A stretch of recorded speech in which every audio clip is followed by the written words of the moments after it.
Amy, thank you very much. Let's get to the flooding in Michigan because a city in central Michigan faces what officials call a 500-year flood disaster, and the governor is now calling for federal aid. The rush of water spilling through two failed dams sent houses floating away. The water is several feet deep in much of Midland, that is northwest of Saginaw, Michigan.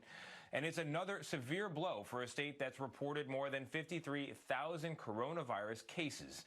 Janet Shamlian is in Midland talking with people whose lives have been upended by this flooding. And Janet, good morning. Before we get to those interviews, how are conditions where you are right now?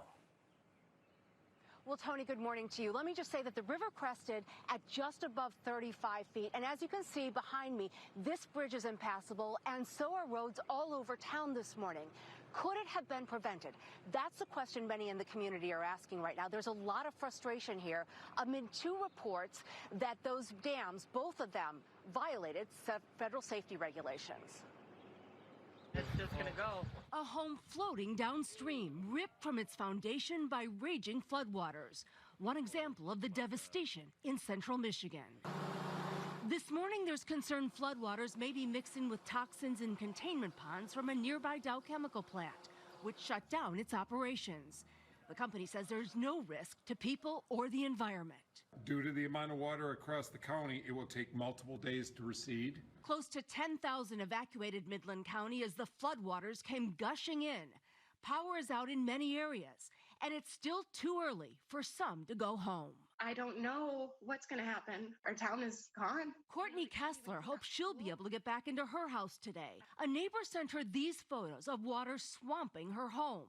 The basement with water to the ceiling.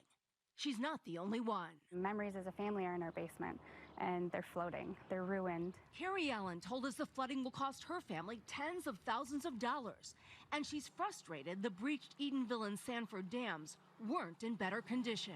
Both are owned by Boyce Hydro, which had its license at the nearly century-old Edenville facility revoked by federal authorities in 2018 after more than a decade of safety violations raised questions about its ability to withstand a major flood like this one. Yet when the dam came under state supervision, it was deemed to be in fair condition. This could have been prevented, and it wasn't. It's all happening during a pandemic. That's made it extra interesting. In the middle of COVID, you start to realize what's important. And I think without that, maybe it would have been a little harder. There's no doubt coronavirus is on the minds of many people here, even as they deal with this flooding. And as we head into a holiday weekend, it won't feel like it for a lot of people here, Tony. They will finally be able to get back in their homes and start the cleanup process. It's a difficult process indeed, Janet.